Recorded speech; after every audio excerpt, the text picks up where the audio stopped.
अच्छे होंगे। हमने स्टार्ट किया था क्लास 6 साइंस एनसीईआरटी का चैप्टर 1, वो हमने आधा कर लिया था लास्ट वीडियो में।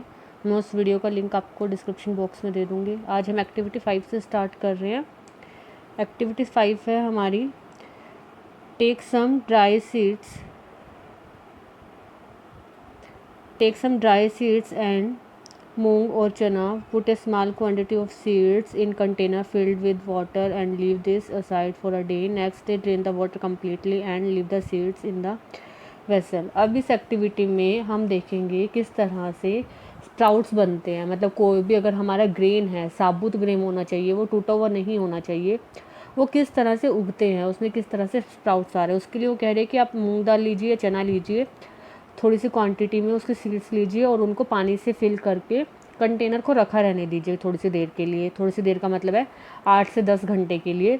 और नेक्स्ट डे उसका पानी निकालिए सारा और उसको एक साइड पे रख दीजिए, wrap with a piece of wet cloth and side, और उसको एक गीले कपड़े में डाल के रख देना। The following day do you observe any change.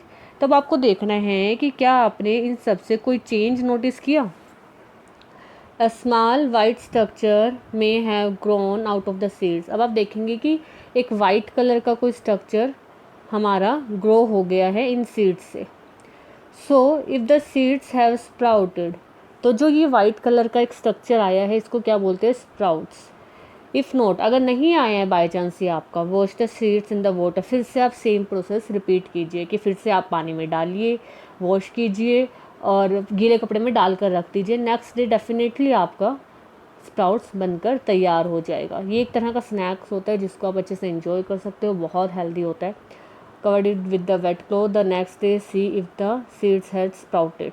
After washing this sprout seeds you can eat them, कि उनको धोकर आप खा भी सकते हैं। They can also be boiled, उनको बॉयल करके भी खाया जा सकता है।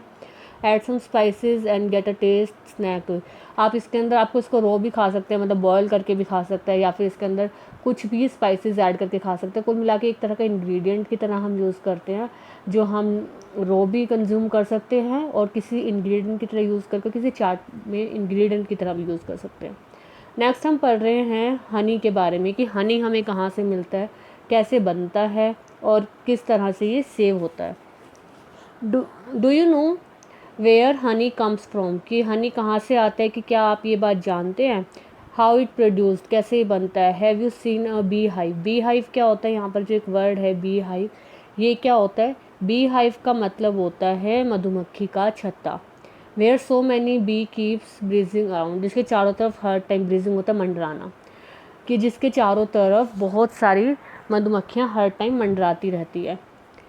Bee collect nectar from flowers converted into honey. Nectar होता है एक स्वीट जूस होता है जो फ्लावर्स के अंदर होता है, जिसको हनी भी ही निकाल सकते हैं, हम लोग नहीं निकाल सकते।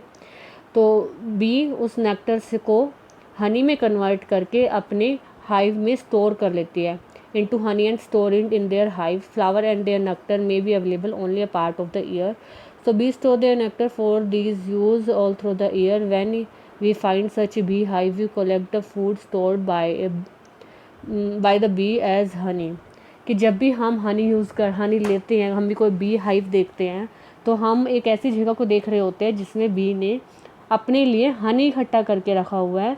क्योंकि हनी इकट्ठा क्यों करती है बी, क्योंकि पूरा साल फूलों में, फ्लावर्स में वो नेक्टर नहीं मिलता, एक ही पार्ट में मिलता है साल के। तो पूरा साल खाने की ज़रूरत को पूरा करने के लिए बी हाइव के अंदर नेक्टर इकट्ठा करके रखती है हनी की फॉर्म में।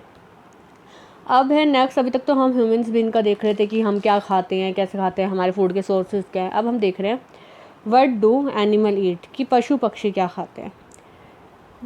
डू यू हैव कैटल और ए पेट दैट यू टेक केयर, आपके पास कोई पेट है जैसे कि डॉग, बुफैलो या गोट, टेक केयर के लिए।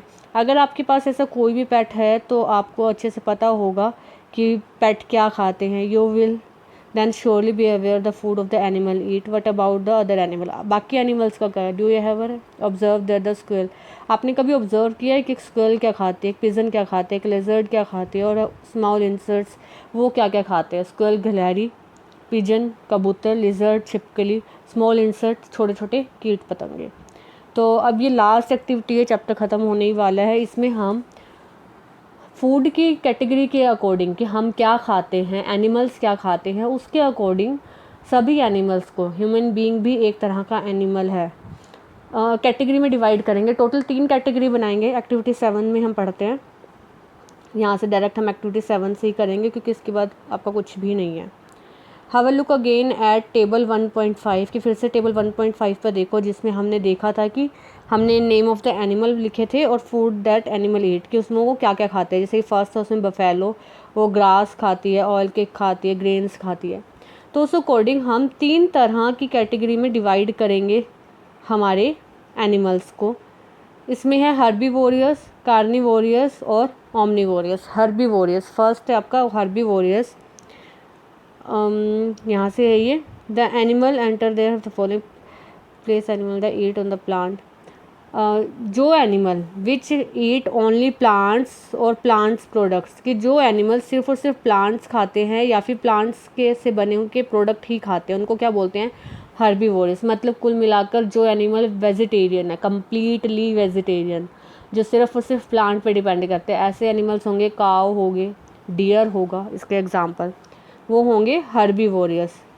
कार्निवोरियस जो एनिमल दूसरे एनिमल्स को खाते हैं, मतलब वो ग्रास नहीं खाते, बिल्कुल प्लांट्स नहीं खाते, सिर्फ और सिर्फ दूसरे एनिमल्स को खाते हैं, वो होंगे कार्निवोरियस। इसमें आ जाएंगे टाइगर, लॉयन, इस तरह के एनिमल। और ओमनिवोरियस जो एनिमल दूसरे एनिमल्स को भी खाते हैं और प्लांट्स का प्रोडक्ट भी खाते हैं। इसमें कौन कौन आ जाएंगे, जैसे डॉग, ह्यूमन बींग्स, हम खुद एक एनिमल हैं तो ह्यूमन इसका सबसे बड़ा एग्जांपल है। हम नॉन वेजिटेरियन भी हो सकते हैं, वेजिटेरियन भी हो सकते हैं। इसके अलावा डॉग हो गया, कैट हो गया, इस तरह के एनिमल भी ओमनिवोरियस का ही एक एग्जांपल है। नेक्स्ट है आपका, ख़त्म ही हो रहा है ये chapter. We know that there are many among us we do not get the sufficient food we need to find ways the which more food can be produced in the country that not be enough we। अब हम कह रहे हैं कि हम जानते हैं कि हम में से बहुत सारे लोग ऐसे हैं जिनको पेट भरकर खाना नहीं मिल सकता। आप अपनी सिचुएशन मत देखिए, आप पूरी कंट्री का हिसाब लगाइए, पूरी कंट्री को देखिए। बहुत सारे ऐसे बच्चे हैं जिनको खाने के लिए खाना भी नहीं मिलता। तो हमें अपनी स्टडीज़ की हेल्प से, अपने साइंस की हेल्प से ऐसे नए नए तरीके ढूंढने चाहिए जिनसे हम एक ऐसा तरीका ढूंढ सके जिससे हम ज़्यादा से ज़्यादा खाना प्रोड्यूस कर सके, ताकि सभी लोगों को पेट भरकर खाना मिल जाए जितना होने चाहिए और किसी को भी भूखा ना रहना पड़े। ये छोटा सा चैप्टर था फूड के बारे में। इसमें हमने पढ़ा फूड के सोर्सेज, फूड के इंग्रेडिएंट्स, प्लांट्स के part, eatable part of the plant, एक से ज़्यादा पार्ट भी ईटेबल हो सकता है, उसका हमने एग्जांपल पढ़ा था मस्टर्ड प्लांट और पम्पकिन प्लांट, जिसके मैंने आपको बताया था कि फ्लावर्स को राइस के पेस्ट में डिप करके अगर वो करके खाओगे तो आप वो खा सकते हो। उसके बाद हमने देखा कि स्प्राउट्स कैसे बनते हैं, हनी कैसे बनता है, एनिमल्स क्या खाते हैं। एनिमल्स के खाने के अकॉर्डिंग हमने 3 कैटेगरी में डिवाइड किया, हर्बीवोरियस, कार्निवोरियस, ओमनिवोरियस। ये चैप्टर ख़त्म होता है। इसके क्वेश्चन आंसर्स हम नेक्स्ट वीडियो में करेंगे। होप आप लोगों को ये सब समझ आया होगा। मेरे चैनल को लाइक और सब्सक्राइब ज़रूर कीजिएगा और इसी तरह वीडियोस देखने के लिए मेरे चैनल के नोटिफिकेशन बेल आइकन को क्लिक कीजिए ताकि आपको हर वीडियो का नोटिफिकेशन मिलता रहे। Thank you.